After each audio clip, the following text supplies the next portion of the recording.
de terem a possibilidade de progredir na carreira, porque havia um entendimento errôneo da Universidade Federal de São Carlos, que eles não podiam subir de nível aí, não podiam progredir, e nós conseguimos convencer o Ministério da Educação do contrário.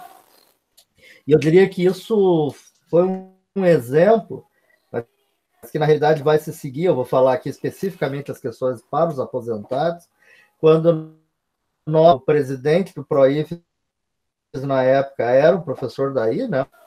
O professor Lio, aposentado de São Carlos. Aliás, tem que puxar. Nós conseguimos recuperar a paridade de aposentados, pelo menos de parte dos aposentados, como eu vou falar. Nós passamos 10 anos, de 1998 até 2008, com salários diferenciados entre ativos e aposentados, por causa daquela maldita gratificação de desempenho que foi criada lá nos anos 90.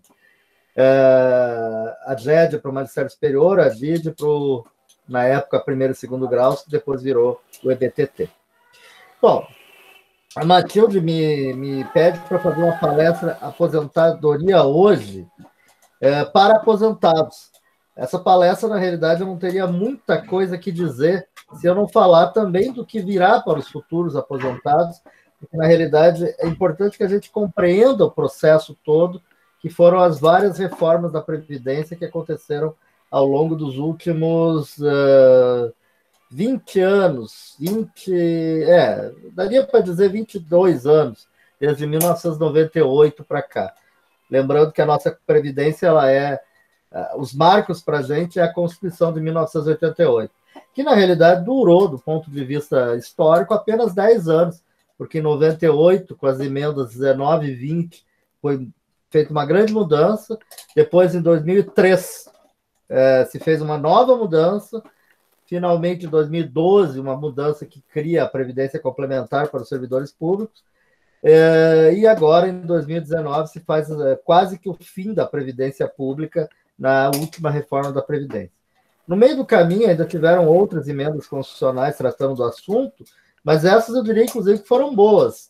A emenda 47 de 2005, a emenda 70 de 2012 foram emendas positivas. A emenda 88 também de 2015 foram emendas positivas, porque trouxeram alguns ganhos para a gente, né? A PEC paralela em 2005, a volta da aposentadoria por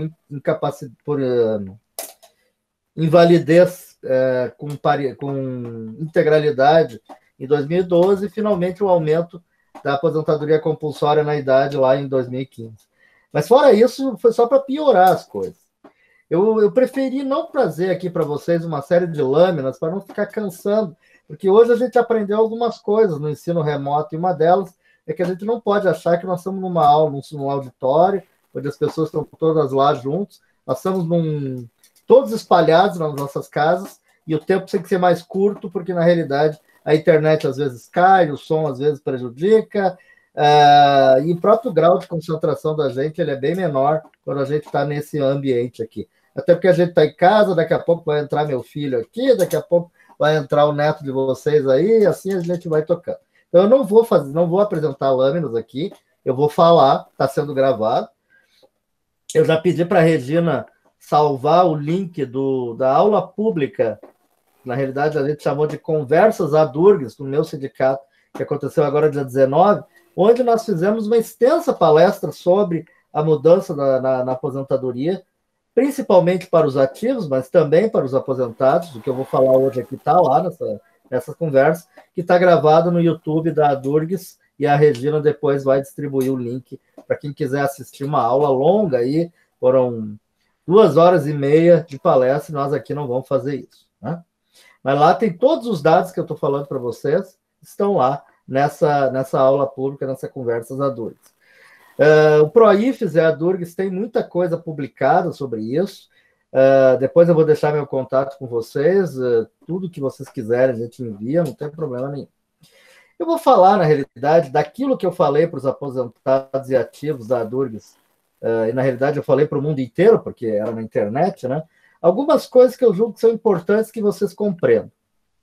A primeira coisa que eu gostaria de falar é um conceito que eu criei alguns anos atrás e que está sendo usado até hoje, que é o que eu chamo de gerações de aposentados, porque vocês aí que são aposentados pensam que todos os aposentados, podem pensar que todos os aposentados têm as mesmas situações trabalhistas, e na realidade não é verdade isso.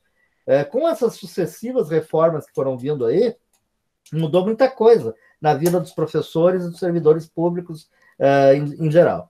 Então, eu dividi, na realidade, os aposentados hoje em 6 categorias, em 6 gerações, como eu chamo. Não são gerações de idade, são gerações de ingresso no serviço público e, portanto, regras previdenciárias diferentes. As 2 gerações mais antigas são aquelas das pessoas mais antigas.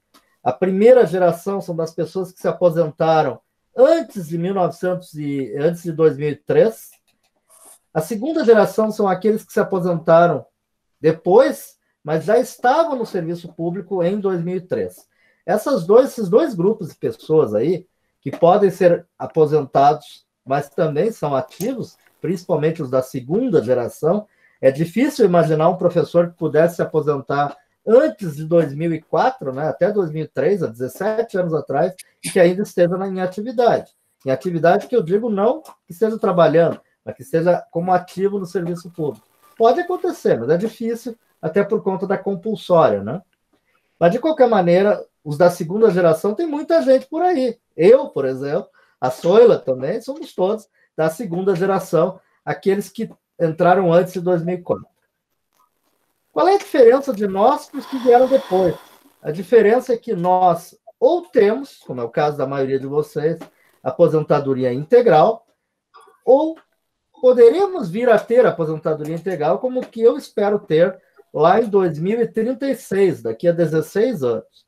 O Brandão já tem esse direito, ele é da segunda geração também, mas ele já tem o direito, portanto, ele já garantiu esse direito. Eu não, só vou garantir daqui a 16 anos. Qual é a diferença de nossa para os que vêm depois de nós, os que vieram do serviço público depois de 2004? É que eles perderam o direito à aposentadoria integral e à paridade. Eles não têm mais aposentadoria integral nem na expectativa. E eles também não têm mais a paridade, que significa o reajuste deles não é mais igual ao dos ativos. E já tem muita gente aposentada assim, não pense que não tem. Tem muita gente que entrou depois de 2004, já são 16 anos, 17 anos, e elas já tinham tempo vindo de outros lugares e, portanto, já são aposentadas ou se aposentaram por invalidez, por exemplo, como foi o caso de um ex-presidente, ou na compulsória, como foi o caso de um ex-presidente da UFSCar, o professor Dalcani, meu amigo, que quando se aposentou na compulsória não tinha direito, não tinha tempo para aposentadoria integral, então caiu também nessa nova regra da aposentadoria, só para dar um exemplo caseiro para vocês aí. Né?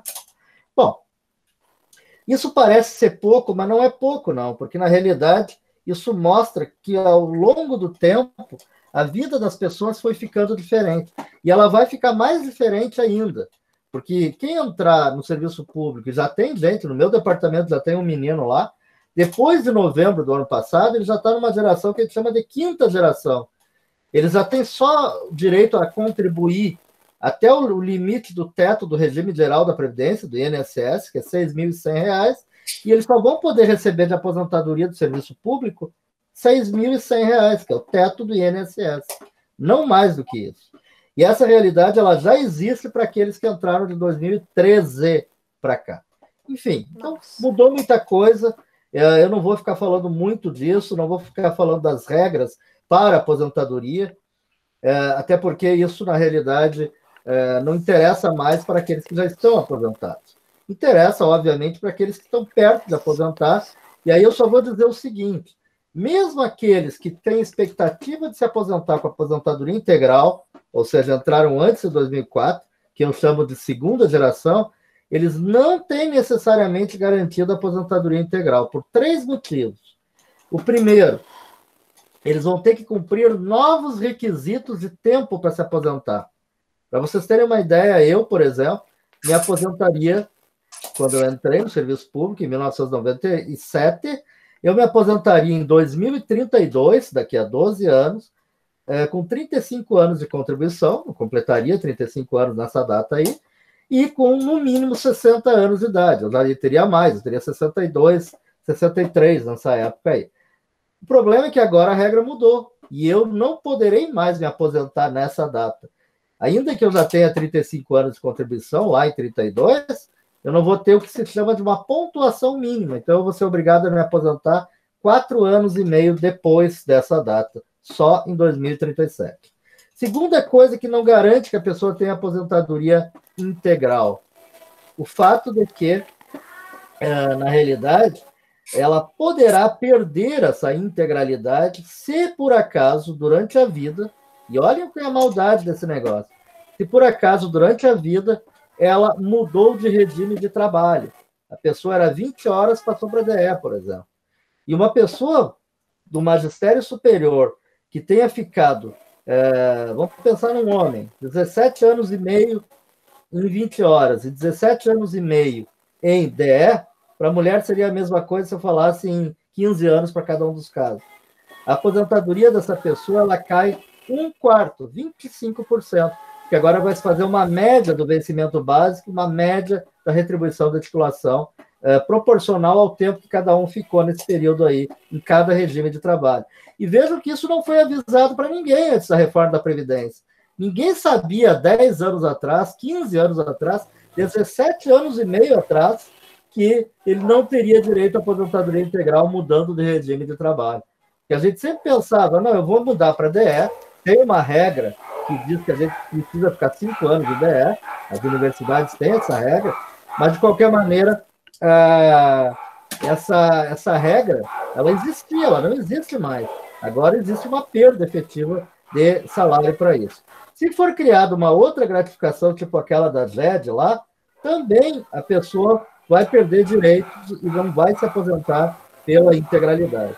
E ainda existe um outro requisito, que é o requisito da idade mínima. Antes não existia uma idade mínima para ter aposentadoria integral ou não. Existia idade mínima para se aposentar. Agora não, existem 2 idades mínimas. Uma para se aposentar e outra para ter aposentadoria integral. Então, são problemas que foram surgindo ao longo do tempo, que eu gostaria que os aposentados, mesmo aqueles que não têm a rigor mais nada a ver com isso, saibam disso. Bom, agora passando para algo que interessa claramente os aposentados.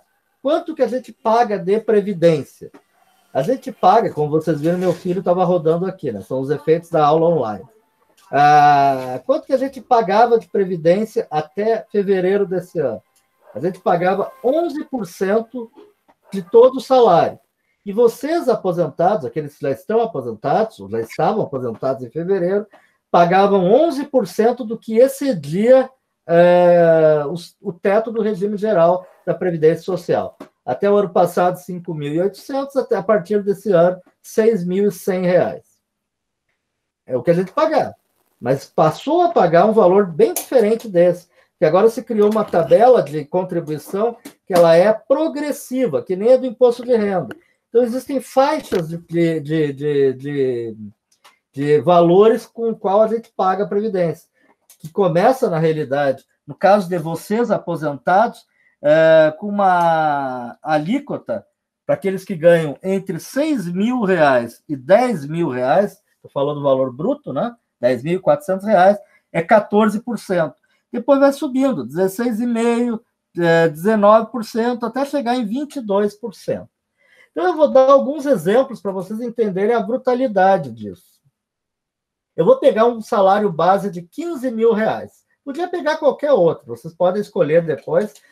Inclusive, nesse material que eu forneci aí, que a Regina vai distribuir para vocês, tem uma planilha Excel, que eu aprendi isso com o professor Gil Vicente, eu também agora faço tudo em planilhas Excel. Eu criei um calculador para saber em quanto que a gente perde de previdência, quanto que a gente perdeu a mais pagando. Então, para vocês terem uma ideia, assim, quem ganha R$ 15.000 de salário de contribuição para a Previdência, tá? Então, é um professor que se aposentou como associado, ou como adjunto no último limite lá. Essa pessoa, mais ou menos, se ela fosse aposentada antes de fevereiro, ela pagava R$ 976 e passou a pagar R$ 1.361. Um aumento aí de mais ou menos 400 e poucos reais. Só que 400 e poucos reais sobre 900, quer dizer, é um aumento de praticamente 50% do valor que a gente pagava para a Previdência. Se a pessoa fosse ativa nesse período, ou é ativa, como é o meu caso, o caso da Sônia, do Brandão, com esse salário igualzinho, 15 mil, a pessoa pagava 1.650, mais, né, porque não tem aquela isenção do início lá, e passou a pagar R$ 2.060. Também um aumento de R$ 400.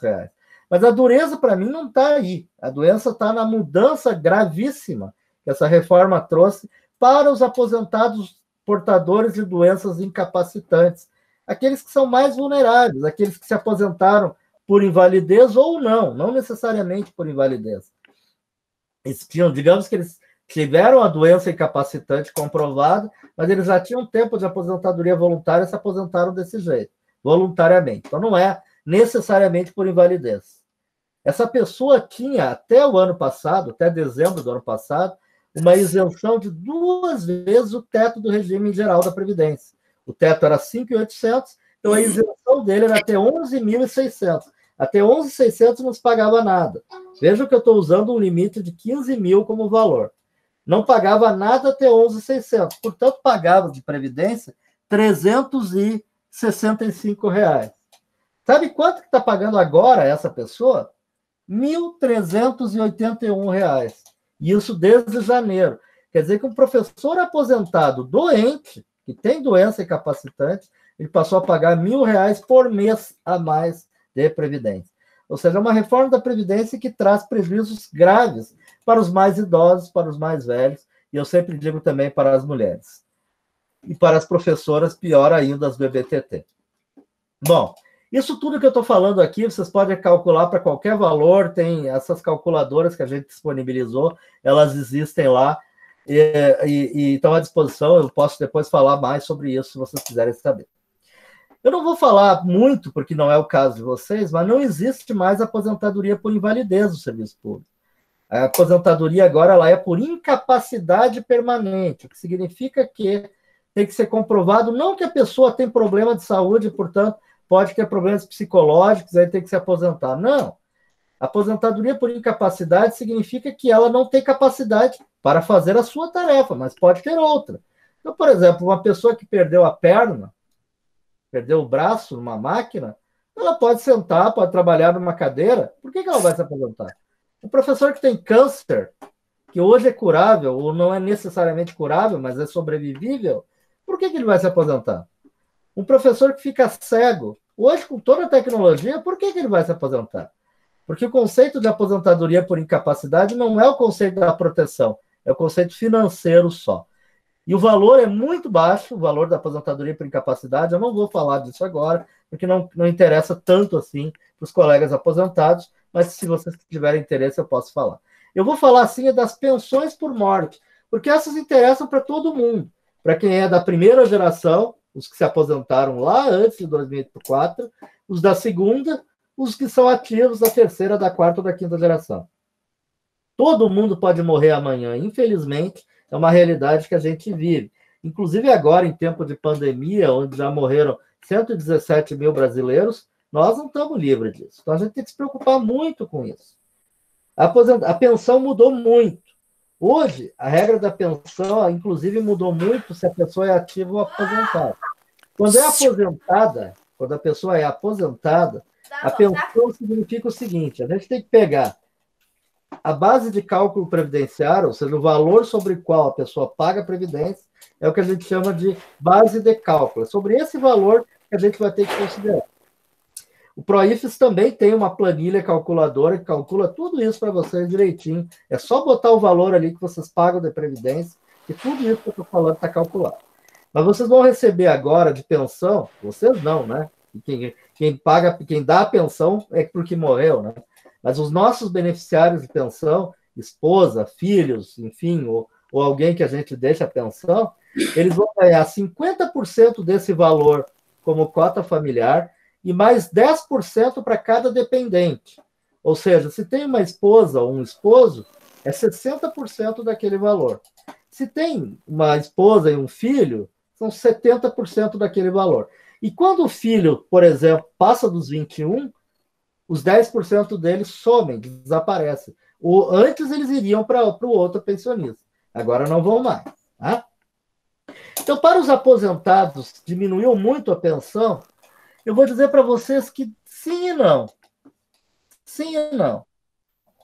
Dependendo do número de dependentes, diminuiu. Então, eu vou dar um exemplo para vocês assim. Vamos pensar naquela pessoa lá, R$11.000 de previdência, tá? De valor de salário que correspondia àqueles R$1.300 de previdência que eu falei antes. Esse cidadão morreu, digamos que seja um homem. Deixou para sua esposa, teria deixado para sua esposa, se ele tivesse morrido, olha a dureza do que eu estou falando, né? Se ele tivesse morrido em outubro de 2019, antes da reforma, ele teria deixado para sua esposa, ele ganhava 15 mil, R$14.354. Não importa por como é que eu chego nesse cálculo, é um outro valor lá. Mas o valor era esse, ou seja, era quase a mesma coisa. A partir de dezembro, se ele resolveu deixar para morrer depois de dezembro, a pensão dos 14 mil caiu para R$10.650. Ou seja, se perdeu R$4.000. R$4.000 sobre 14 dá mais ou menos 30% da pensão. Vocês vão dizer, poxa, até que não é muito, né? 30% perdeu. É verdade. Inclusive, se tiver 2, 3, 4 dependentes, pode até ficar maior, por incrível que pareça. Agora, eu vou dizer para vocês que para os ativos, esse valor aí caiu muito, muito, muito. Um ativo que ganha R$15.000, desculpe, eu falei uma bobagem, não é 15 que eu ia falar, era 18, tá? 18 dava 14 e agora dá 10 para os aposentados. Se fosse 15, daria mais ou menos 11 antes e agora 9, mais ou menos, tá? Bom, isso não importa, perde mais ou menos 30% do valor. Para um ativo igual, que ganha os mesmos R$18.000, a pensão antes era a mesma coisa, 14.300. Só que agora ela cai, pasmem, para R$4.800. Eu digo isso para minha esposa. A gente tem que se preocupar muito, porque a perda para os ativos, se morrer amanhã, e é mais ou menos esse aí o salário que eu tenho, a minha esposa perderia R$10.000 porque eu resolvi não morrer em outubro do ano passado. É isso. Por mês, tá? Por mês, não é por ano. Então, hoje, essa questão da pensão para os mais jovens, para os antigos, é claro que é preocupante, mas para os mais jovens é muito, muito, muito, muito, muito preocupante. Isso eu sempre gosto de deixar bem claro. Eu gosto de dar um exemplo, eu já estou quase terminando, tá, Matheus? Eu gosto sempre de dar um exemplo. Vamos pensar não em nós, professores, vamos pensar em duas pessoas idosas, amigos nossos, parentes nossos, nossos pais. Claro que vocês aposentados, talvez a maioria de vocês não tenham pais, eu só tenho uma mãe viva. Mas vamos imaginar dois aposentados, dois senhores idosos, um casal idoso, que ganham R$2.000 na pensão do seu João. Lá. Só isso, só R$2.000. Dá para viver com R$2.000? Dá, né? 70% das pessoas desse país vivem com menos do que isso. Mas, enfim, vamos dizer que não é um grande valor R$2.000. Se o seu João morreu em outubro do ano passado, ele deixou R$2.000 para a dona Maria. Ela continua vivendo com os R$2.000. Se ele resolveu morrer em dezembro, a dona Maria passou a ganhar só 1.200.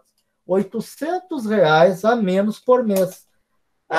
Mas é só 800 a menos. Sim, mas eles ganhavam 2.000. A perda deles é muito grande. Então, foi cobrado dos pobres desse país a reforma da Previdência, e isso é uma coisa muito séria que a gente tem que discutir sempre. Uma coisinha ainda sobre pensão, antes de eu falar da última coisa, que é o acúmulo de benefícios. A pensão não é mais vitalícia, tá? Isso não é desde agora, desde essa reforma. Também desde o governo da Dilma, lá, desde 2014 é assim. Depende da idade do pensionista. Estou falando de cônjuge, esposo, esposa, união estável, pode ser uma união homoafetiva também, não tem problema. Tudo é igual para a lei brasileira, mas depende da idade. Só é vitalícia a pensão se na hora da morte do instituidor, o seu pensionista ou a sua pensionista tiver 44 anos ou mais. Aí vocês vão dizer, é óbvio, né? Nós somos velhos, a gente vai morrer, a nossa esposa já tem mais de 44. Mas essa não é a realidade. A minha realidade é essa. Minha esposa tem mais do que isso, que eu também tenho. Mas digamos que uma pessoa que tenha casado com alguém de 30. Se casou com alguém de 30, essa pessoa de 30 anos, ela só vai ter direito, estou olhando na tabelinha aqui, ela só vai ter direito a 15 anos de pensão. Se vocês, por acaso, resolveram casar com a enfermeira jovem, lá de 21 ou de 20 anos, essa aí só tem direito a 3 anos de pensão, tá? É uma tabelinha que vai 3, 4, 5, 6, 10, 15, até chegar no vitalício lá. Bom, a última coisa que eu quero falar, acúmulo de benefícios. Pode acumular uma aposentadoria com pensão? Pode acumular 2 aposentadorias? Depende. Se for 2 aposentadorias de professor, por exemplo, que a gente sabe que são acumuláveis, se, digamos, alguém de vocês tem 2 aposentadorias como professor, a pensionista de vocês, ou o pensionista de vocês, terá direito a ter as 2 pensões, não tem problema. Agora, vamos pensar num casal de aposentados que os 2 tenham aposentadoria. Quando um deles morrer, o segundo que ficar vivo não terá direito a acumular a sua própria aposentadoria com uma pensão, pelo menos integralmente, porque a gente não pode mais ter 2 benefícios inteiros. O segundo benefício previdenciário ele cai bastante. Então, eu vou dar um exemplo, é com isso que eu vou terminar minha apresentação aqui.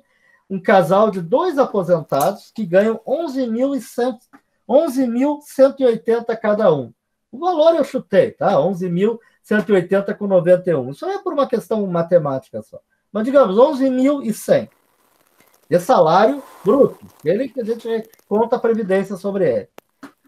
Se essa morte de um dos 2 do casal acontecesse lá em outubro de 2018, a pessoa teria de pensão desses 11 mil aí da aposentadoria daquele que morreu, 6.500. É uma proporção que existia. Então, ela ficaria com os seus 11 mil e mais 6.500 da pensão nova. Então, cairia a vida do casal de 22 mil para mais ou menos 18 mil. Assim. Não é uma queda assim tão brutal. Agora, olhem quanto que passou a ser o segundo benefício depois da reforma. R$ 2.900. Ou seja, os 2 tinham 22 mil, 11 mil para cada um de aposentadoria. Agora, aquele que ficar vivo vai ficar só com 13. A perda é na ordem de R$ 9.000 para cada um. Certo? Essa é a regra que funciona agora em relação ao acúmulo de benefícios. Os benefícios eles vão diminuindo com o tempo e de acordo com o número de salários mínimos, eles vão caindo cada vez mais. Bom, isso foi só para dar um panorama para vocês de como é a vida hoje dos aposentados frente à reforma. Paga mais, deixa uma pensão bem menor e não pode acumular 2 benefícios previdenciários. E se eu estiver falando para os ativos, o drama é bem pior ainda, como eu falei rapidamente assim para vocês. Então é isso, pessoal. Eu acho que deu para dar uma ideia. O material está todo disponível. A aula pública, que a gente fala 2h30 sobre isso, está lá disponível também. A Regina depois vai distribuir para vocês. Nós temos as calculadoras em Excel, que eu acho, inclusive, que a do já deve ter distribuído, mas, de qualquer maneira, está tudo disponível no site do Proietos, no site da Durgs, e fico à disposição de vocês aí para a gente conversar. Obrigado, Matheus. Boa tarde a todos e a todas. Espero que estejam me ouvindo bem. Estamos ouvindo. Ok. Sim. Gostaria de, inicialmente, agradecer pelo convite, agradecer a Dufscar e na pessoa da professora Matilde, por quem eu tenho um enorme carinho. Estou no Proifes desde 2014. Recíproco, meu carinho. E eu a conheci logo nesse mesmo ano, e de lá para cá a gente mantém uma relação muito boa. Então, de fato, é um prazer estar aqui com vocês e atendendo a esse pedido, a esse convite dela. Espero que a gente possa acrescentar alguma coisa relevante na reflexão que vem sendo feita agora à tarde.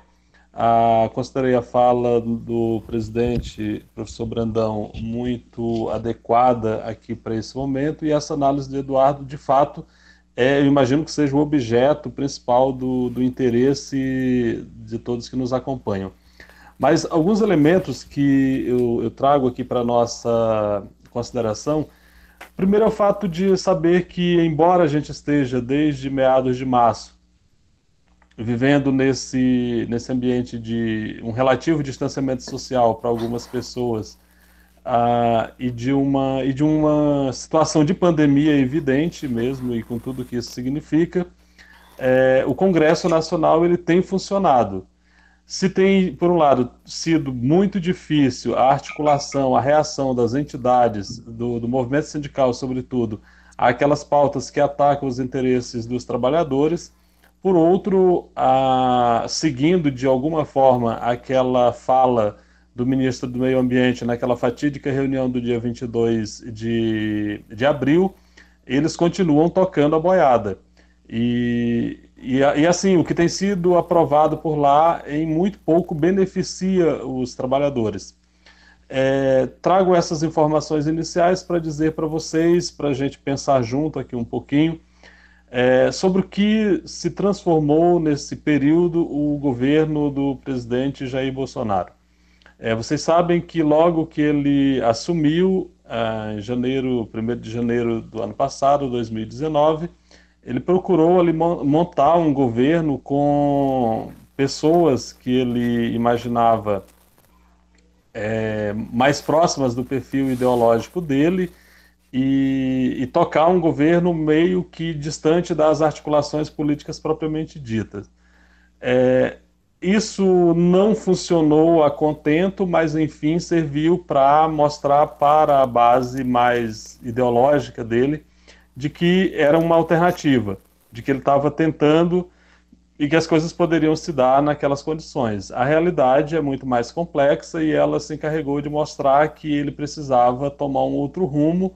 E eu digo que o primeiro período do governo Bolsonaro, ou governo Bolsonaro raiz, aquele mais ideologizado mesmo, ele acabou naquela reunião do dia 22. De lá para cá, o que a gente percebe é uma necessidade cada vez maior do governo de se articular na política que ele chamava de velha política, que afinal não é a velha política, é a política como ela é. As pessoas, assim como o presidente é eleito, os parlamentares também são, e gostemos ou não deles, alguém se sentiu à vontade para depositar esse voto de confiança nesses parlamentares que nós temos aí, sejam senadores, deputados, e no caso do Congresso Nacional, esses dois, e aí quando chega nos estados e municípios, os deputados estaduais e vereadores. Mas, enfim, no Congresso Nacional, deputados e senadores foram eleitos, esses que estão hoje ali em condições de decidir o futuro do país em vários aspectos. Complicado, não tem sido uma situação fácil, porque esse Congresso muita gente, logo que passou a eleição de 2018, uma das coisas que se repetia muito era a renovação do parlamento. Se de fato existe uma renovação aparente na questão dos partidos e até na idade do pessoal que foi eleito, tem muitos jovens, a mentalidade é a mesma de sempre. Na verdade, esses jovens, eles sucedem a nomes que ou foram barrados nas urnas ou tentaram outros espaços de poder, mas seguem uma mesma linhagem e, de novo, a gente não tem muita coisa. Para vocês terem uma ideia, o partido que tem o rótulo de novo, o Partido Novo, eu costumo dizer que ele consegue ser mais nocivo aos trabalhadores do que o próprio PSL, que é o partido pelo qual o presidente foi eleito. Se vocês acompanham as votações no Congresso e o desempenho dos parlamentares do Partido Novo, vocês vão perceber que eles são como se fossem funcionários de um ente externo ao Congresso, que não é o povo, evidentemente, é como se uma banca qualquer tivesse contratado aquele pessoal, bancado a eleição deles, e eles estão lá para prestar esse serviço. E eles fazem isso com louvor. Então eles não atendem de forma alguma aos interesses da maioria da sociedade e, sobretudo, aos trabalhadores. O deputado Marcelo Freixo, do PSOL do Rio de Janeiro, costuma dizer que o Partido Novo é uma espécie de PSL personalité. Ele faz ali uma brincadeira com o Itaú personalité. Então, É isso que a gente tem, é muito isso mesmo, para falar do partido que tem esse rótulo de novo e talvez seja o que tenha mais jovens na sua composição parlamentar. Então, o Congresso Nacional é isso, mas é nesse espaço, é nesse palco que se travam as lutas que determinam o futuro do nosso país. Então, o presidente Bolsonaro começou, a partir dos novos articuladores que ele colocou no seu governo, ele começou a perceber a necessidade de fazer a política real, a política como ela é, dialogando com esses parlamentares. E a maioria deles estão no que na política começou a se chamar de centrão já tem algum tempo, e são partidos mais fisiológicos que, independente de quem seja o presidente, eles estão dispostos a contribuir desde que eles tenham um retorno. Esse retorno se dá por meio de cargos, em ministérios e nas estatais, enfim, porque a partir dali eles criam as condições para manter uma certa estrutura de votos, e é isso que mantém esse grupo e faz com que ele seja tão influente. Em 2019, esse grupo do Centrão estava muito articulado com o presidente da Câmara, o deputado Rodrigo Maia, que é do DEM do Rio de Janeiro, mas à medida que o governo foi avançando na composição da sua base, tendo como instrumento mesmo o Centrão, foi tendo ali uma certa tensão com o Rodrigo Maia. E isso levou a que, em um determinado momento, o DEM e o MDB anunciasse uma independência em relação ao Centrão, ou seja, eles não iam integrar mais o Centrão, portanto não se tornavam base do governo, de apoio ao governo, de sustentação do governo, e se declararam independentes. Acontece que a gente viu o que aconteceu ali, a prisão do Queiroz, esse nome que é conhecido de todo mundo está querendo saber por que a primeira-dama Michele recebeu ali os 89 mil reais, não há resposta para isso, mas esse nome conhecido nosso agora, ele já era conhecido da família Bolsonaro há bastante tempo. Então, a partir da prisão dele, Bolsonaro muda o seu comportamento, aquela atitude agressiva em relação à Câmara e, por extensão, ao Rodrigo Maia, assim também como ao Supremo, ela diminuiu e aí até se criou uma ideia, sobretudo na mídia, de que a gente tinha um presidente domesticado, um presidente mais civilizado, o que acabou já nessa semana se mostrando falso, porque Bolsonaro é o Bolsonaro e, enfim, quem se surpreende com o comportamento dele agora é porque não quis acompanhar o que acontecia nos 28 anos dele enquanto parlamentar. Bom, à medida que avança essa articulação do governo junto ao Centrão, e aí o Queiroz foi preso, o Bolsonaro recolhe um pouco as armas, e aí o governo começa a fazer acenos para a sociedade, e a relação com o próprio Rodrigo Maia melhorou, e aí o governo tem tido uma situação nesse momento de uma maior aprovação, segundo as pesquisas, aí na sociedade.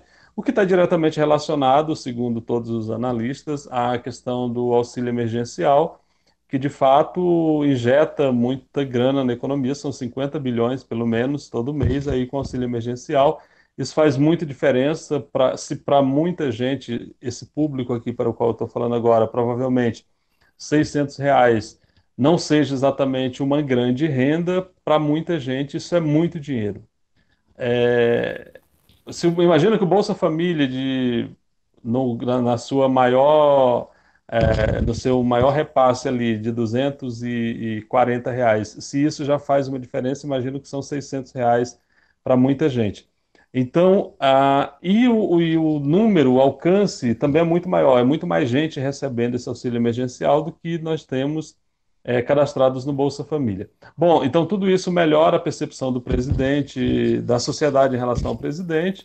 Ele tem tido uma aprovação maior, sobretudo nas camadas mais carentes, que são exatamente aquelas que são beneficiadas pelo auxílio. Perdeu apoio numa classe média que se identificava bastante com a Lava Jato e portanto, com a queda do Moro, o Bolsonaro perde um pouco desses apoios ali na classe média. a ver como é que fica aí para frente essa questão da aprovação dele, quando, a partir de dezembro, sobretudo, não chegasse à conclusão de que não é possível manter um auxílio emergencial nem perto dos R$ 600. Hoje se discute muito a possibilidade da manutenção do auxílio até dezembro, num valor menor, a gente não sabe ainda quanto será esse valor, e aí esse programa Renda Brasil, que viria para substituir o Bolsa Família, inclusive aumentando o número de beneficiados, também não se tem ideia ainda de qual vai ser o valor a ser repassado, mas esse é um debate que se dá na área econômica. Bom, falei de tudo isso para dizer para vocês que, nesse momento, existe uma articulação do governo no Congresso, o que permite que o governo possa apresentar algumas das suas demandas de interesse e, muito provavelmente, delas serem bem acolhidas por lá. O Rodrigo Maia tem sido um grande protagonista nesse cenário de políticas que atacam aos trabalhadores. Quero chamar a atenção de vocês para um ponto que é o ponto que está na ordem do dia aí, que é a reforma administrativa. Eu acho que esse é o próximo ponto a chegar com força no Congresso e com uma grande probabilidade de ser aprovado. Por que o governo foca nessa questão? É de interesse do Paulo Guedes, e aí ele encontra muita concordância com o Rodrigo Maia e com o grupo que na sociedade o sustenta. Hoje, se a gente perguntar quem que é o grupo que banca o Paulo Guedes no governo e faz com que o Bolsonaro se sinta na necessidade de ainda manter o Paulo Guedes, eu até diria que, pelos sinais que a gente vem recebendo, hoje o Paulo Guedes já não é uma figura de quem o Bolsonaro tenha o maior apreço e que gostaria de manter na equipe. Ele ainda mantém porque o Paulo Guedes representa os interesses dessas famílias, né, dessas 48 famílias que, nesse período de pandemia, tiveram esse salto exorbitante aí nas suas fortunas, como vocês também tiveram a oportunidade de acompanhar pela mídia, de um pouco mais de 140 bilhões de reais nesse período ali de março a julho. Então, essas famílias, elas bancam a permanência de um cara como Paulo Guedes no governo para fazer as políticas que lhes interessam.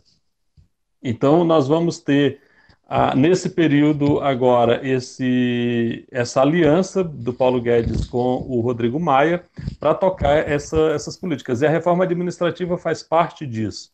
Ela é parte, assim como foi a reforma da Previdência, a reforma administrativa também.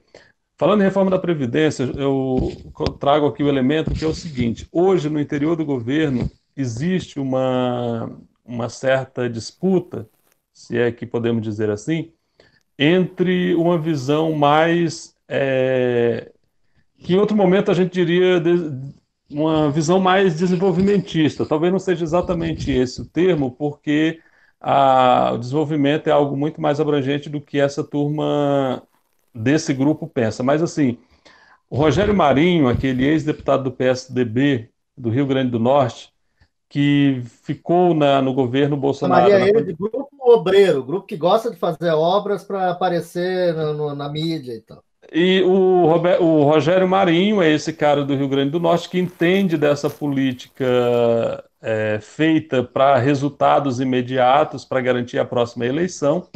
O Rogério Marinho, ele articula dentro do governo, e aí com apoio da ala militar do governo, uma visão de que é preciso gastar mais, de que é preciso entregar obras e que é preciso manter um auxílio, aí, esse Renda Brasil um pouco turbinado, para garantir a reeleição do presidente. Isso se choca com a visão do Paulo Guedes, que não fala em nome próprio, nesse caso, fala em nome dessas famílias que banca ele no governo e que, portanto, querem um Estado cada vez mais subordinado aos seus interesses. Então, existe, nesse momento, dentro do governo, essa queda de braços. Mas aí, nessa aliança com o Rodrigo Maia, o Paulo Guedes sai fortalecido. Vejam que o que aconteceu na semana passada. O Senado derrubou aquele veto 17 do presidente a possibilidade de que as categorias profissionais aí que fazem enfrentamento direto à Covid pudesse ter, em algum momento, ali até dezembro de 2021, pudesse ter algum reajuste de salário ou progressão na carreira, que na verdade talvez fosse a única coisa possível mesmo. Então o Bolsonaro vetou essa possibilidade, o Senado derrubou, o que foi uma surpresa, mas o Rodrigo Maia articulou na Câmara a aprovação, a manutenção do veto por uma votação muito expressiva. Ele conseguiu ali 316 votos. Para se ter uma ideia do que isso significa, para alterar a Constituição são necessários 308. Então vejam que um texto de reforma de reforma administrativa articulado entre o Paulo Guedes e o Maia tem uma grande probabilidade de ser aprovado ali na Câmara. E aí, claro, que ele constrói essa relação. O Guedes também, o Rodrigo Maia também é bastante afinado com o presidente do Senado, eles são do mesmo partido, enfim, tem muita afinidade. E pode ser que uma proposta como essa avance rápido. Tanto assim que o Rodrigo Maia está pressionando o governo a apresentar a proposta o quanto antes. Ele quer tocar esse debate logo. O calendário dele considera que ele está na presidência do Senado até o final de janeiro, então ele quer muito tocar isso agora. E aí ele fica fazendo essa pressão no governo, ele quer entregar isso para os mercados e a um custo que é o sacrifício dos servidores públicos. Eles vendem, como vocês podem ter, imagino que tenham visto uma reportagem longa apresentada no Jornal Nacional há 2 semanas, toda baseada num estudo feito pelo Instituto Milênio, que coloca os servidores públicos como responsáveis pela situação fiscal do país. Então, eles vão para cima dos servidores públicos sem dúvida nenhuma e com uma grande probabilidade de sucesso, porque essa aliança entre o Rodrigo Maia, Paulo Guedes e o mercado, e com essa possibilidade de fazer circular o que a gente chama de narrativa, né? A narrativa deles na mídia, a probabilidade dessa articulação ser bem sucedida é muito grande. Então, acho fundamental que a gente faça bastante atenção a isso. Quem aqui nesse grupo já é aposentado não pode se sentir de nenhuma forma já impedido de ir a essa luta ou desmotivado a ir para essa luta. Eu acho que todo mundo nessa hora tem que se juntar, porque o ataque aos servidores públicos é, sobretudo, um ataque à sociedade. Quanto pior for o serviço público, pior será as condições de saúde, de educação, de segurança, enfim, da sociedade como um todo.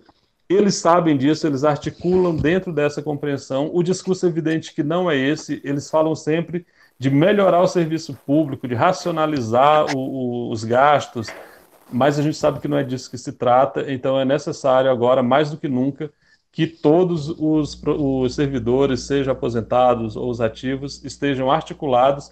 Nesse sentido, esse debate, essa conversa aqui é muito importante para que um sindicato da importância da do fiscal mobilize a sua base, aí todo mundo junto, aposentados e ativos, na perspectiva de levar essa mensagem à sociedade. Sem essa aliança dos servidores com a sociedade, se a gente perder esse debate na sociedade, fica muito mais fácil para implementar essas medidas que o governo pretende implementar e tem, eu diria para vocês hoje, condições concretas no Congresso para fazer passar essa pauta que interessa a ele e que interessa a esse pequeno grupo de bilionários brasileiros. Um pouco que eu queria perguntar é sobre a reforma administrativa, que de certa forma você respondeu, mas eu vou perguntar de novo, assim, em que ponto a reforma administrativa vai nos pegar? Porque dá a entender que vai haver aí uma redução salarial, que eles falam de 25%, né? E a segunda pergunta é sobre a questão das alíquotas do imposto de renda, porque isso impacta diretamente nos nossos salários, né?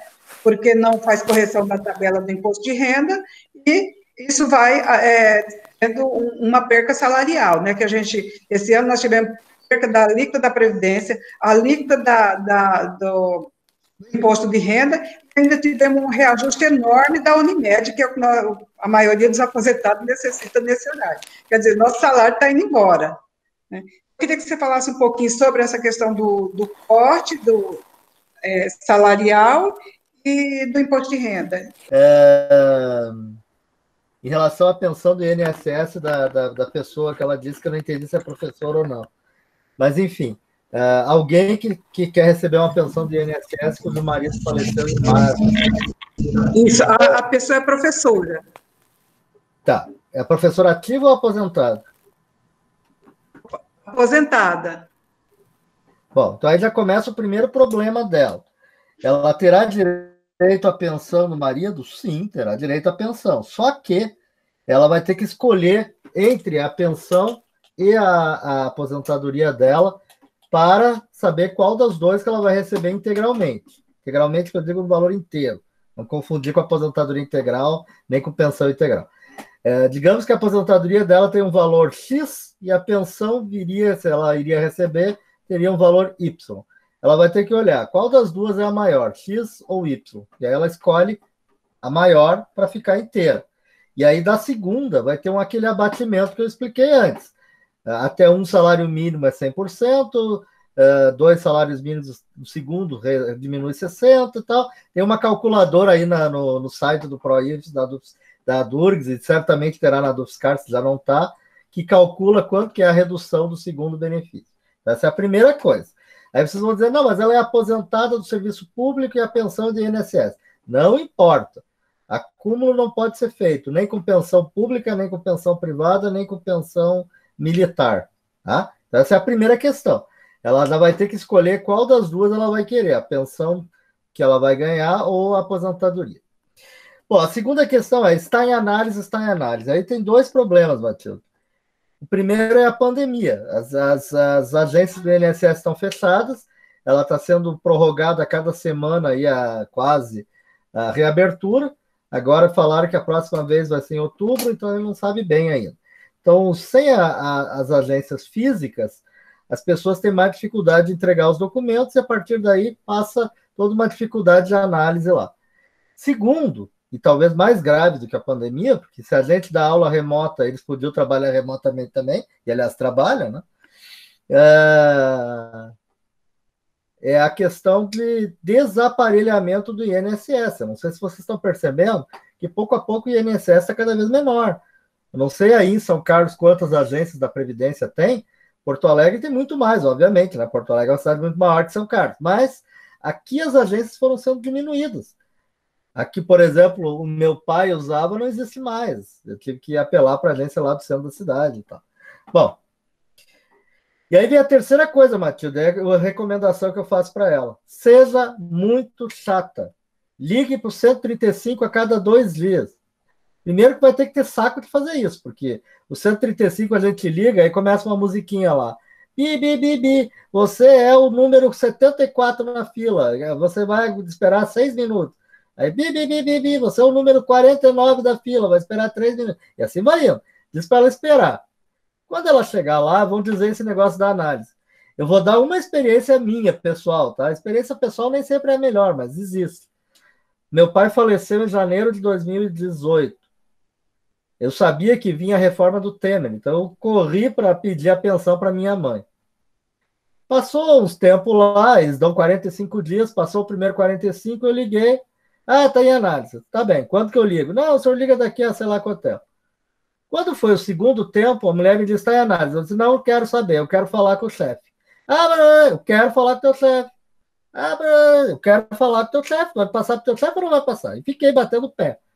Aí quando veio um chefe lá, que se diz que é do ouvidor, lá da ouvidoria, eu disse para ele, cara, não é possível, vocês estão passando o limite. Ah, mas o senhor tem que entender que nós temos pouca gente de serviço público. Eu sei, eu sou servidor público, eu conheço as realidades de vocês. Mas eu quero saber exatamente o que vocês estão fazendo. Ele, não, nós fazemos por ordem cronológica de entrada. Eu disse, que legal, isso é muito bom, parabéns. Então o senhor me diga qual é o dia que vocês estão analisando hoje. Aí ele ficou parado lá e disse, como assim? Ué, se não é por ordem cronológica, eu quero saber qual é o dia que está sendo analisado hoje, para eu fazer as contas e saber quando é que chega o dia da minha mãe. Aí o cara ficou meio assim, mas como é que você quer que eu diga isso? Eu disse, quero ter uma lei de acesso à informação nesse país. Se o senhor não me disser, eu vou entrar com uma ação exigindo saber esse dado. Certo? Eu não sei se vocês vão acreditar, mas no outro dia a pensão da minha mãe estava na conta dela do Banco do Brasil. Tá? Então, INSS hoje, infelizmente, tem que fazer isso. Diga para tua amiga aí, Matilde, tua colega, seja muito chata e brigue e exija os seus direitos. O INSS não pode fazer para sempre uma análise. Tem regras no processo administrativo que determinam que o processo administrativo não pode demorar demais. Se eles vierem com essa conversinha aí de ordem cronológica, então diga, tá bom, então me diga qual é o dia de hoje, o que vocês estão analisando hoje. Porque a República diz que a fila tem que ser igual para todos, né? E vocês vejam que não é igual, né? Que no outro dia minha mãe teve a pensão dela concedida. Ok. Bom, nós nos movimentamos bastante contra a reforma da Previdência, né? Mas sempre que a gente vê esses dados, do modo como você apresentou, Rolim, é uma coisa assustadora, né? Na verdade, já o nosso dinheiro ele está contribuindo para o que está acontecendo na pandemia. Porque é um absurdo, né? Se uma pessoa tem que dar do seu salário 9 mil, 10 mil reais por mês que ela não recebe mais, é uma bela contribuição, né? Para o governo. Tá? Eu acho que, aposentados ou não, nós temos que ir para as redes sociais e falar isso, dar esses exemplos aí que você deu, Rolim, sabe? Exemplos bem concretos. Se a pessoa tivesse se aposentado em outubro, ela recebia isso, mas como ela se aposentou em dezembro, ela passou a receber isso, né? Então, agora, o que eu não entendi bem é em relação aos ativos.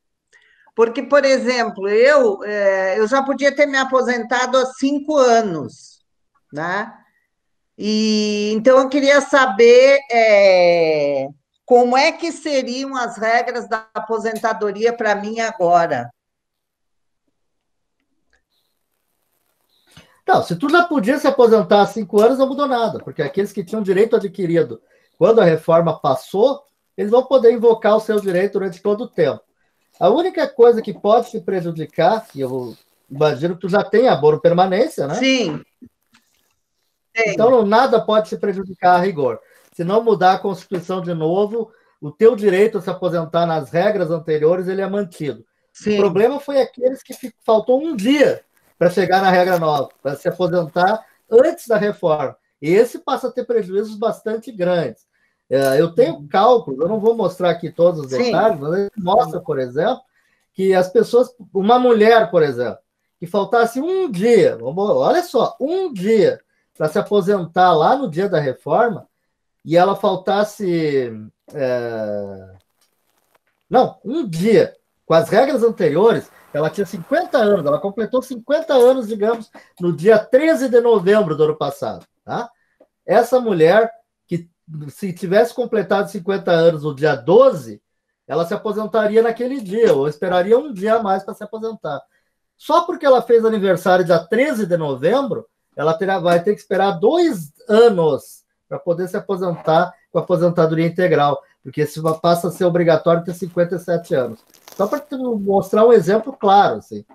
Se for no EBTT, isso pode até ser pior. Tem casos no EBTT que as mulheres levam 10 anos a mais para se aposentar do que antes. Então, os exemplos são dramáticos. Não é o teu caso, porque tu já tinha direito, mas é o meu, né? Eu tenho 4 anos e meio a mais pela frente. Mas eu diria que nós, homens do magistério superior, fomos os menos prejudicados dessa reforma. Os mais prejudicados foram as mulheres, estou falando só da regra de aposentadoria, tá? Foram as mulheres do ensino básico. Depois os homens do ensino básico, as mulheres do ensino superior e, finalmente, os homens do ensino superior. Nessa escala. Então, a reforma, inclusive, é contra as mulheres, contra as professoras, e aí tudo que eu falei antes, contra os mais velhos, doentes. Então. Sim. Só para ter uma ideia, por que cai tanto a pensão do aposentado, do ativo, é pelo seguinte: o aposentado ele morre, o valor que é usado para fazer a conta é o provento de aposentadoria, que já está lá, é o que ele recebe. O ativo, se ele morre, primeiro é considerado como se ele tivesse morrido e aquilo se transformasse numa aposentadoria por incapacidade, que só daí ele vai ter 60% do valor, e sobre esse valor é que vai se fazer a conta da pensão, aqueles outros 60%. Então, digamos, um limite, as pessoas pode ser 30% só do seu valor como aposentado, como deixar como pensão, por exemplo. Por isso que é tão dramático para os ativos e menos para os aposentados nesse caso. Bom, então eu vou te fazer uma pergunta de uma companheira que ela não conseguiu acessar, mas ela pediu para que eu perguntasse. O esposo dela faleceu, ela é professora da universidade, e o esposo era do ensino, do ensino não, ele era da iniciativa privada. Ele faleceu em março. Ela quer saber se ela vai ter direito a alguma pensão dele, porque ela entrou com o pedido, mas ele só responde que está em análise e não fala nada. É isso. Obrigada. Eu quero saber se as promoções elas realmente estão mantidas com os aumentos previstos. E a segunda essa reforma administrativa, Francisco, você tem ideia de como ela pode acontecer? Como que vai ser essa reforma? No que eles vão mexer? O que eles vão fazer? Sim, a princípio sim, Soila. A Lei Complementar 173, que é a que nós estamos falando, né, que é a tal da proibição dos reajustes, que o Francisco falou antes, que, aliás, é uma das emendas constitucionais... Não é, desculpa, essa não é uma emenda constitucional do orçamento de guerra, é das coisas mais rápidas que já foi aprovada nesse país. Né? Uma emenda constitucional aprovada em 2 dias. Em uma semana tinha aprovado 2 turnos na Câmara e no Senado. O Fundeb demorou bem mais que isso. Mas a Lei Complementar 173, que proibiu os reajustes, essa história aí que o Francisco falou do veto do Bolsonaro lá, que, aliás, é um veto para inglês ver, vamos combinar entre nós. Olha, o presidente da República não pode derrubar o veto dele porque vai cair os mercados todos do mundo. Só tem reajuste salarial de servidor público exclusivamente se o presidente da República, não importa quem seja ele mandar um projeto de lei. É prerrogativa exclusiva do chefe do poder mandar projeto de lei de reajuste. Então, se a Câmara tivesse derrubado o veto do Bolsonaro, não ia mudar absolutamente nada na nossa vida. Nós não íamos ter reajuste salarial, porque é o Bolsonaro que tem que mandar o projeto, senão não tem. Não adianta a gente conseguir convencer 98% do parlamento a nos fazer um projeto de lei nos dando reajuste, que é inconstitucional. Só o presidente da República pode fazer isso. Bom, em relação às pensões, o próprio Ministério da Economia... progressões... O próprio Ministério da Economia já fez nota técnica dizendo que tem 2 coisas que garantem a possibilidade durante esses 2 anos aí, que é reajuste, aumento de despesa referente a ganho judicial, eles não... Seria inconstitucional proibir isso, então eles não proibiram, e aumento de despesa que é referente à lei anterior. As progressões elas estão garantidas porque elas fazem parte da lei anterior, da lei 12.772, que é da nossa carreira. Então, sim, as progressões estão mantidas. Agora, veja o que não está mantido, ainda que eu entenda que é isso também. É a mudança de regime de trabalho, 20 horas para DE, por exemplo. As universidades não estão fazendo mais mudança de regime, porque elas entendem que esse não é um direito do professor. Ele pode pedir, mas a universidade pode dizer que não quer conceder. Então, é preciso um ato de vontade da universidade. Então, nesse sentido, eles entendem que a lei complementar proíbe. Agora, a progressão está garantida. A última coisa que eu vou falar, para deixar o Francisco falar um pouco, é o que vem na reforma administrativa para nós. Pensem no pior. A Grécia cortou 30% da aposentadoria dos servidores públicos. Portugal cortou 25% a aposentadoria dos servidores públicos. Então, não pensem que é porque vocês têm a aposentadoria garantida já tem ela, que necessariamente vocês vão ter ela para sempre. Se mudar a Constituição, muda isso. Podem, por exemplo, também mudar a lei da nossa carreira e dizer que a retribuição da titulação não é integral para os aposentados. Podem. Olha, talvez a gente ganhe na justiça, mas nós vamos ter que brigar na justiça se eles mudarem a lei. Então a gente tem que tomar muito cuidado que tudo é possível com essa maioria aí que eles têm no Congresso, como disse o Francisco. A última coisa mesmo agora é para o professor Anchieta. Não existe crise fiscal no Brasil, professor Anchieta. Isso é lenda, é balela para boi dormir. O superávit financeiro brasileiro, ele é grande. Por mais que eles dizem que tem um déficit enorme. Tem, claro que tem. Por quê? Por dois motivos. Primeiro, porque é considerado, para fazer a conta do déficit ou do superávit, o que o Brasil paga de juros. E essa dívida, que nunca foi auditada, ela corresponde hoje a mais ou menos metade do orçamento da União. Então, não venha me dizer que não há dinheiro. Há muito dinheiro para rolar no mercado. Caiu os juros, e isso é bom para o país. Isso diminuiu um pouco o lucro dos banqueiros, por isso que eles são desesperados e querendo outras fontes de financiamento da riqueza. Porque, na realidade, uma das maiores era a rolagem da dívida pública brasileira. Então, não existe crise fiscal no Brasil, existe o que eles chamam de teto de gastos, que é uma invenção que só existe no Brasil. Não existe em nenhum outro lugar do mundo esse negócio de teto de gastos. Para vocês terem uma ideia, ontem, por exemplo, até a Globo News não consegue mentir sobre essas coisas. Ontem, por exemplo, uma daquelas comentaristas ali do Globo News em pauta falou assim, não adianta criar um imposto novo para financiar qualquer coisa que seja, porque se aumentar a arrecadação do governo, esse dinheiro não pode ser gasto, porque o teto de gastos é estabelecido. Por exemplo, todo o orçamento do ano que vem, ele será aumentado em 2,3% em relação ao orçamento de 2020. Se criar um imposto que aumente o orçamento em 15%, esses 13% que vão sobrar, esses 2% que pode aumentar, isso vai só para pagar a dívida, porque a dívida não está limitada pelo teto, mas os gastos sociais estão. Então não adianta aumentar imposto. Se continuar vigorando essa maldita emenda 95, o país vai quebrar. Não tem jeito, vai quebrar. O serviço público vai quebrar.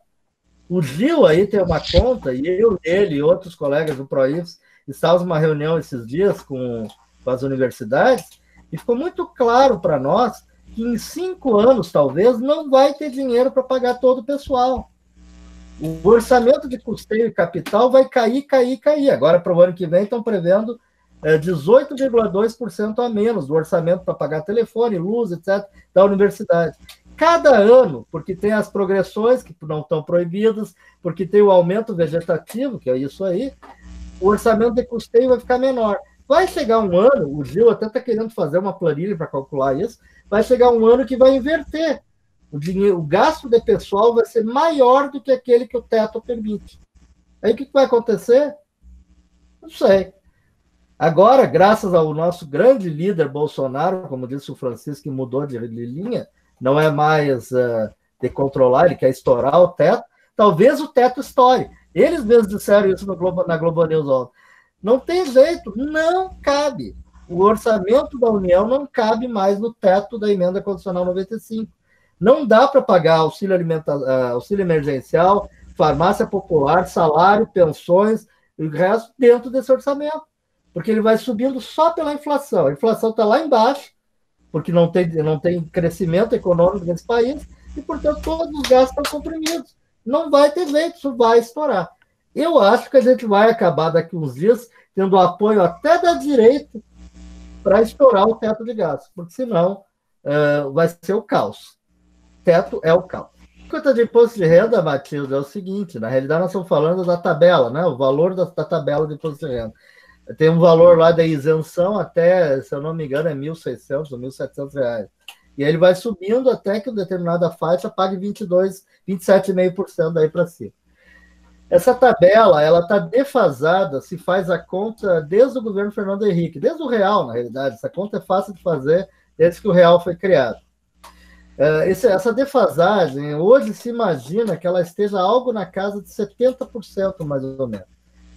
E a grande defasagem foi feita no governo Fernando Henrique Cardoso, mais ou menos 60% da defasagem é lá, porque no governo do Fernando Henrique nós tínhamos uma inflação alta e a tabela não era reajustada. No governo Lula e Dilma, ela foi reajustada abaixo da inflação, mas foi reajustada. Então, aumentou um pouquinho a defasagem nos governos Lula e Dilma, e desde o governo Temer ela não é corrigida mais. Então, hoje nós estamos com uma tabela de imposto de renda que é mais ou menos 70% uma defasada em relação àquilo que era lá no governo Fernando Henrique em relação a isso. E qual é o problema? O problema é que isso taxa quem? Taxa pobre, porque quando vai diminuindo o valor da isenção, do ponto de vista real, mais gente vai entrando e pagando imposto de renda. E taxa a classe média, que é aquela que está no meio, porque os ricos desse país não pagam imposto de renda, né? Lucros e dividendos não pagam imposto de renda. Todos esses grandes aí, esportistas, artistas, empresários, eles têm uma empresa para ganhar o dinheiro pela empresa e não pela pessoa física, e com isso eles pagam muito menos imposto do que nós. Lucros e dividendos não pagam imposto de renda, então é zero o pagamento. Se fez uma conta, por exemplo, que um grande banco do Brasil, não o Banco do Brasil, um grande banco aqui do Brasil, lucrou ano passado algo na casa de 6 ou 9 bilhões de reais, sobre isso foi zero imposto. Esse é o grande problema. O imposto, a tributação no Brasil é muito injusta. Então, esse é um dos detalhes dessa questão aí da tributação. Aí agora eles querem fazer uma reforma tributária que não é para taxar rico, é para simplificar. Eles só falam isso, vamos simplificar. Talvez para pagar menos para os contadores só, porque na realidade não vai mudar nada a matriz tributária. O Gil aí de São Carlos tem um excelente trabalho sobre isso, as fontes que a gente podia ter para financiar a educação.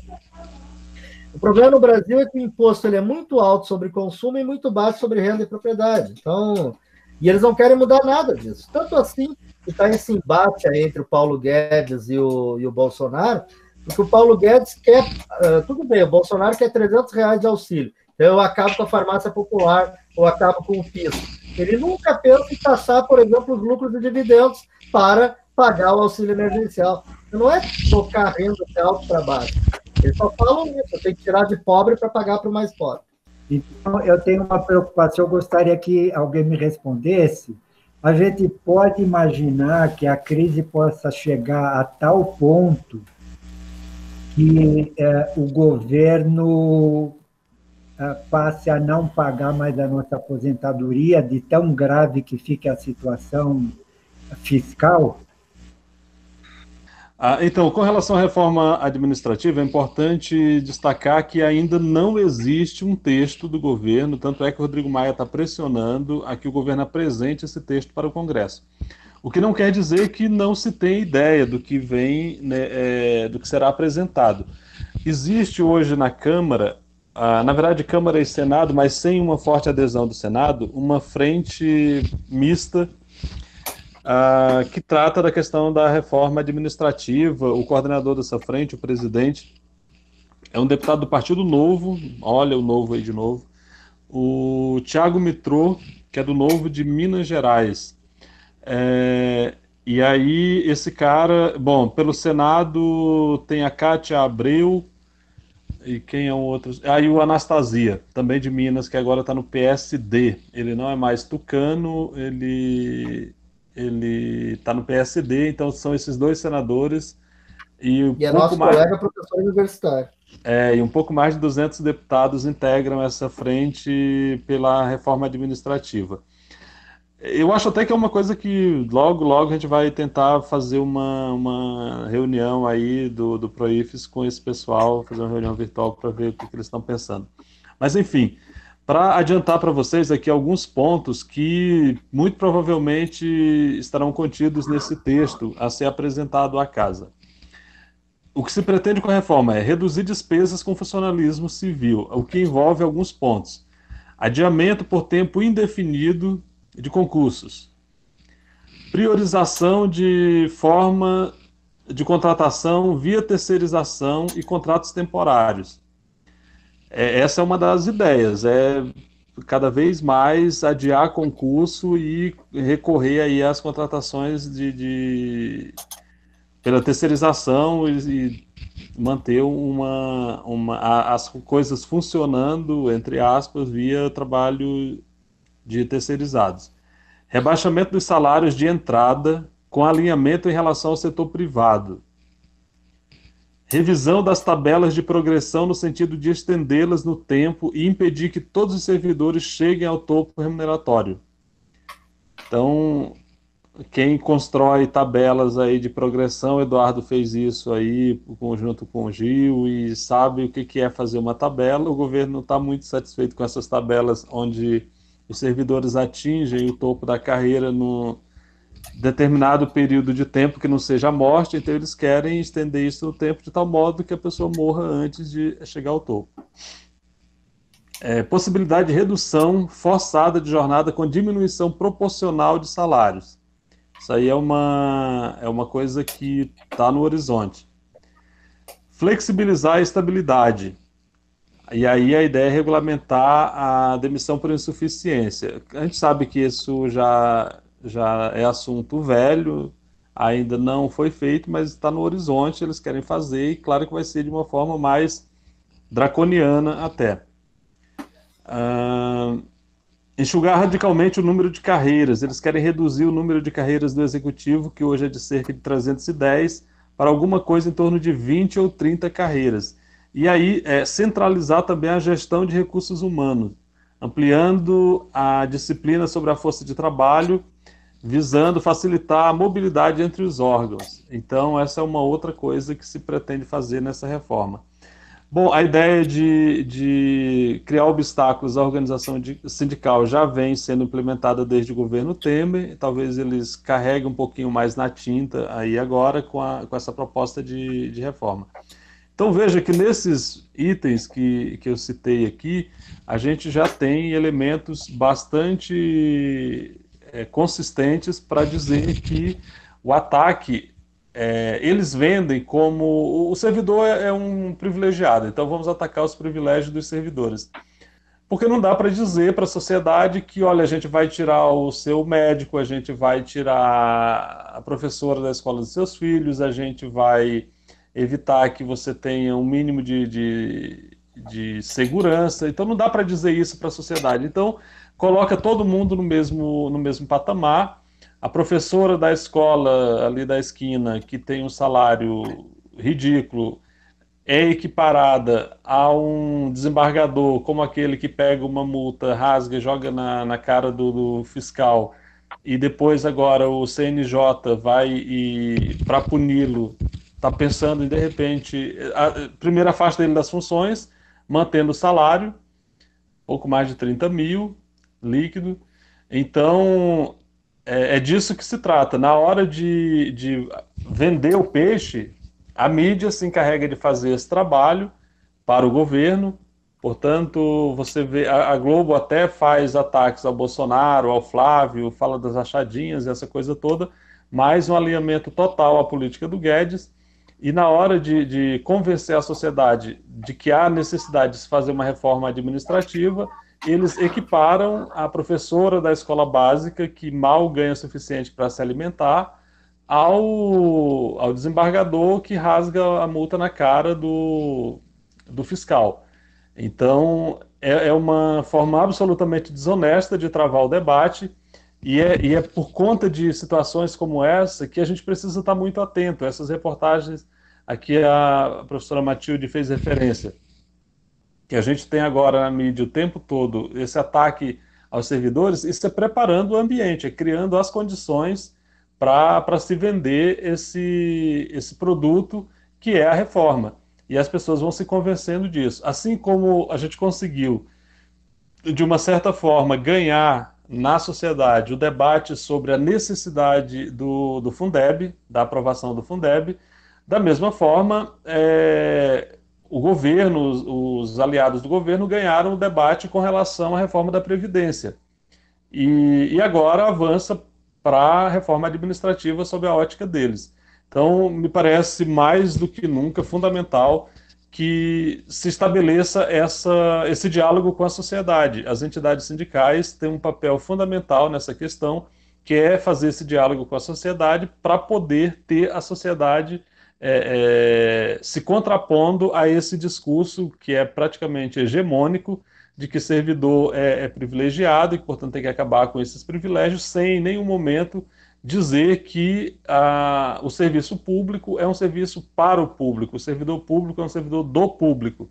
Então, se a gente não construir, se nós não formos capazes de construir essa narrativa e ter a sociedade como aliada nesse processo, é muito provável que a aliança política existente hoje entre o governo e o Congresso, e, sobretudo, sustentada pelo Rodrigo Maia na relação dele com o mercado, a probabilidade de se aprovar uma reforma da Previdência que represente um estrago absurdo para a sociedade, eu diria que é quase inevitável. Portanto, eu só vejo como alternativa a isso essa aliança das entidades todas. Então, primeiro, se informar, né? Não tem como você fazer esse enfrentamento sem informação. E se informar não é pela mídia hegemônica, não é pela Globo, não é pela Record, não é pelo SBT, não é pela Band, não é aí que a gente vai encontrar as informações. Agora, mais do que nunca, chegou a hora da gente frequentar cada vez mais os sites das nossas entidades, saber o que está sendo produzido, ler e discutir isso com a categoria e, a partir daí, estabelecer esse debate com a sociedade, com informações que, de fato, contribuam para que a gente possa estabelecer esse contraponto. Penso que é isso.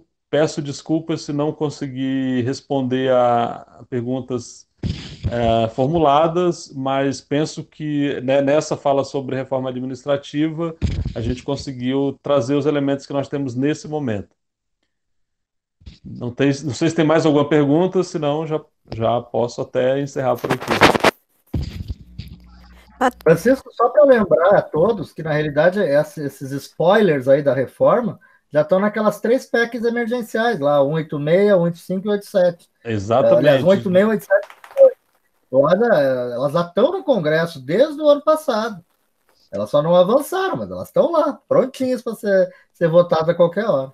A ideia agora é juntar aqueles textos, inclusive o governo está agora já indicando um novo relator para essa proposta. Inicialmente, eles trabalhavam com o senador do Rio de Janeiro, Ariovisto, acho que é esse o nome do sujeito, e já procuraram um cara que eles consideram mais maleável ali na relação com o Congresso, para fazer avançar essa construção que eles estão fazendo. E, de fato, é isso. A base para a reforma administrativa são aquelas 3 propostas de PEC apresentadas ali no final do ano passado.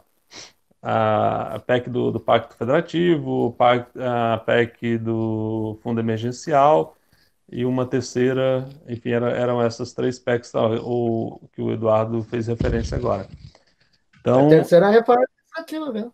Que é propriamente dita. Então, eles vão pegar elementos das 3, vão dar uma costurada nisso, apresentar como um texto único, mas talvez até aproveitando o fato de que elas já estão por lá, alguma coisa já tramitou em alguma comissão, até para ganhar tempo. Então, é bom ficar atento.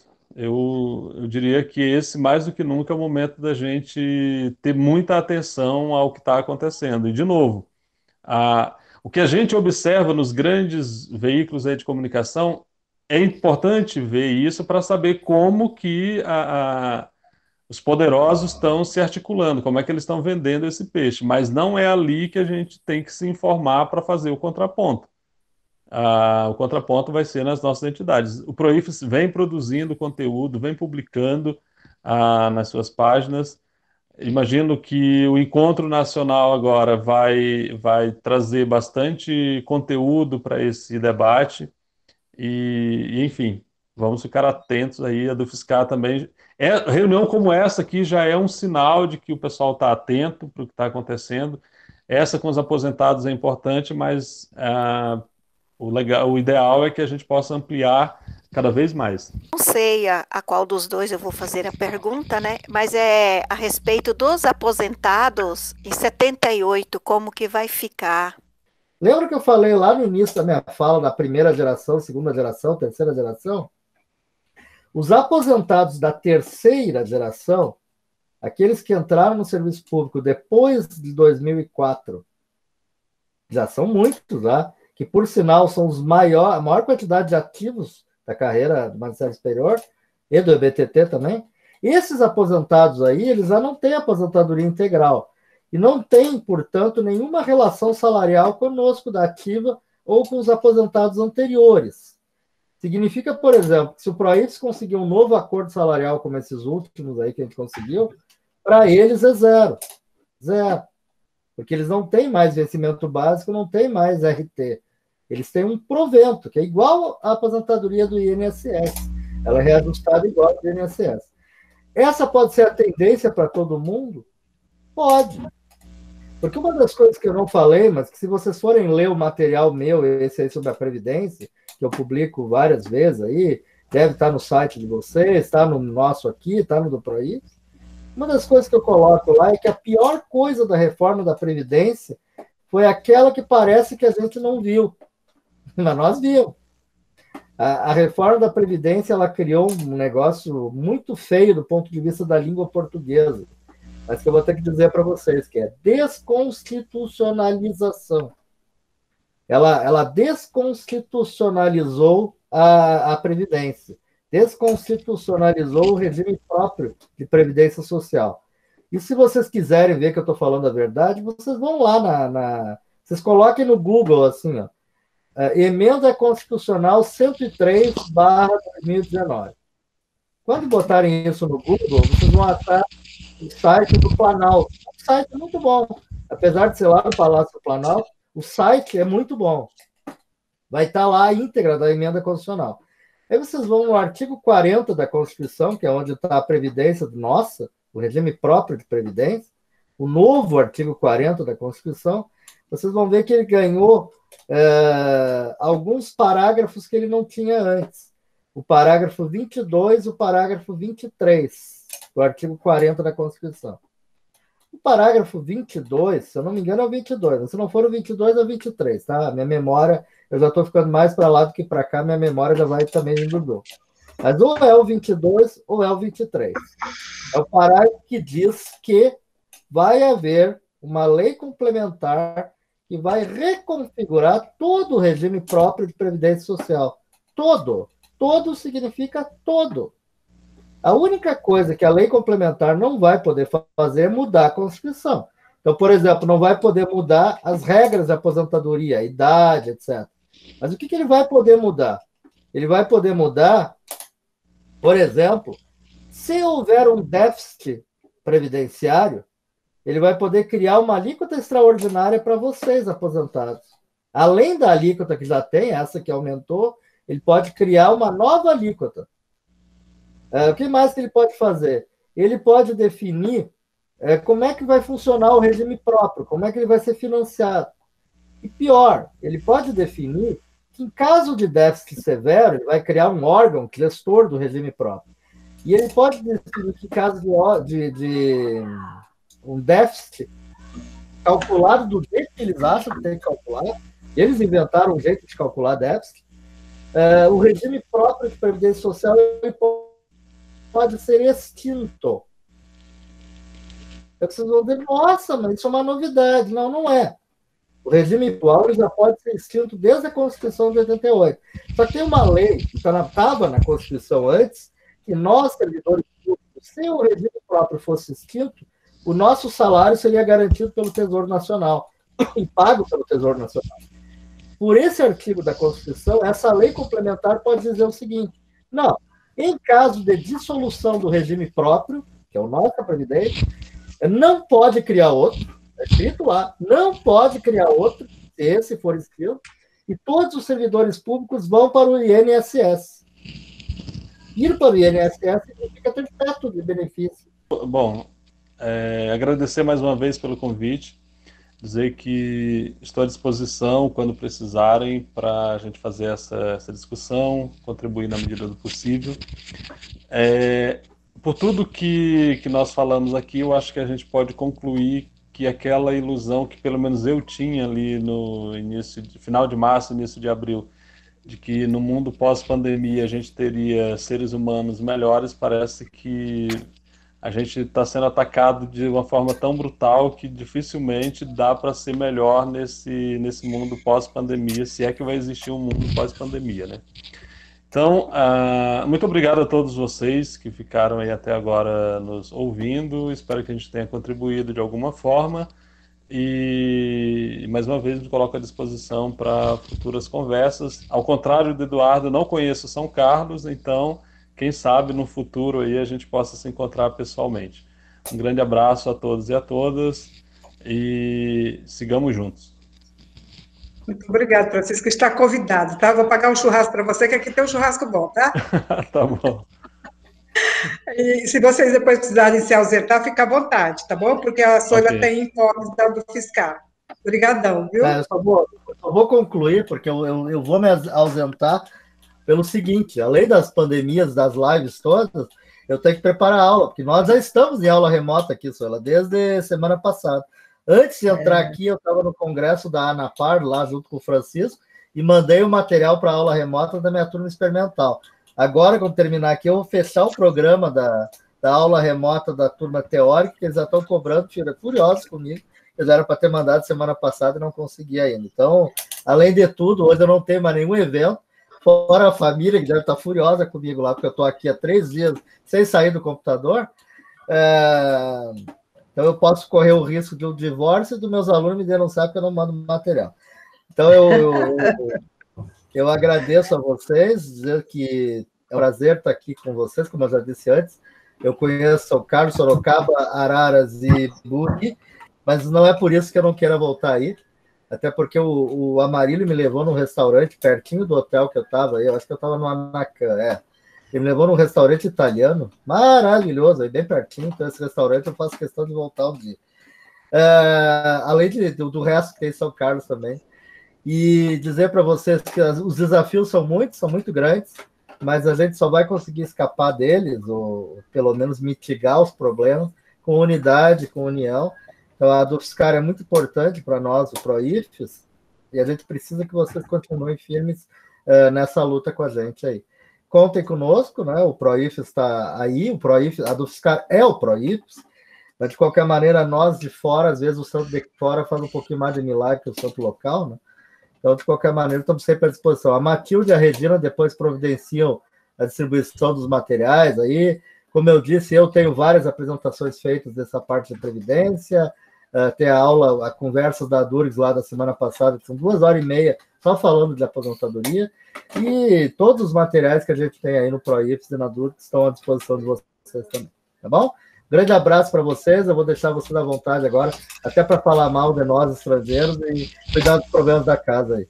Abraço para vocês, abraço para a Sônia, para a Marília, para o Gil, para a Matilde e todos os colegas aí de São Carlos. Obrigada. Muito bom, viu? Obrigada a vocês pela disponibilidade aqui. Logo vocês virão novamente, muito bom ouvi-los, né?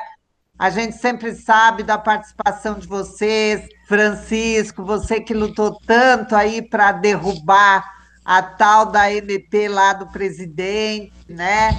Foi uma luta assim conjunta, a gente viu daqui o seu trabalho, tudo que você fez no Congresso, o seu, Rolim, também. Pessoal, o que eu queria falar aqui é sobre a situação não está fácil, né? Pelo que nos apresentaram aí, né? E o que nós já sabemos também, o que o governo já fez conosco. E então, a gente precisa ter alguma atividade diferente para espairecer. E por isso eu organizei atividades culturais, né, durante esse semestre. Agora, em setembro, na semana que vem, dia 3, é sempre na quinta-feira e começa às 7h30, tá? Não é muito longa a atividade, 40 minutos a 1 hora. Então, na quinta-feira vai ser um show Depois é um professor que vai falar sobre filmes, vai fazer análise de filmes. E depois dança, na outra quinta dança. Essa é a programação do mês. Só um pouquinho, deixa eu pedir para a Rê fechar o microfone, que está dando microfonia. Seu microfone está aberto, obrigado. Tá. Então, eu gostaria que vocês participassem dessas atividades, sugerissem coisas, né? Nas próximas vai ter outros shows, teatro e tal, né? Mas seria bom se vocês participassem. Era isso, a gente está tentando fazer alguma coisa nessa pandemia, no sentido de que vocês tenham oportunidade aí, quem tem aí a mulher em casa, o marido, pode fazer dança, fecha a câmera, o professor vai ensinando, né? E se vocês quiserem dançar, aprender a dançar, sei lá, vocês podem fazer isso, viu? Acho que é isso aí, tá? Muito obrigada, então, da parte do FSCar, eu acho que foi muito proveitoso o nosso evento, hoje com muitas informações, né? Tivemos bastante informações sobre a Previdência e o futuro, enfim, né, do servidor, o que vai acontecer conosco e tal, e dos aposentados, né, que não está fácil. Mas vamos ficar para cima, se cuidar aí nessa pandemia, né? E vão participar dessas atividades, porque não vamos ficar para baixo, não vão nos derrubar, né? Então, acho que é isso. Agora eu passo a Matilde para ela finalizar, né? E eu quero muito agradecer a vocês, eu quero dizer que eu estou representando, nesse momento, eu sou suplente eu não consigo abrir essa tela aqui agora. Eu sou suplente da Fátima, né, no Conselho dos Aposentados. Ela está um pouquinho afastada, mas a gente sempre trabalha em conjunto. Eu estou à disposição de vocês. Nessa pandemia, em qualquer momento, se precisar de alguma coisa, a do Fiscar tem o meu celular, pode me ligar, que o que eu puder, eu estou aqui à disposição. Tá bom? E até precisando trabalhar um pouco para movimentar, porque não está fácil ficar em casa. Quero agradecer muito a vocês, é um prazer encontrá-los.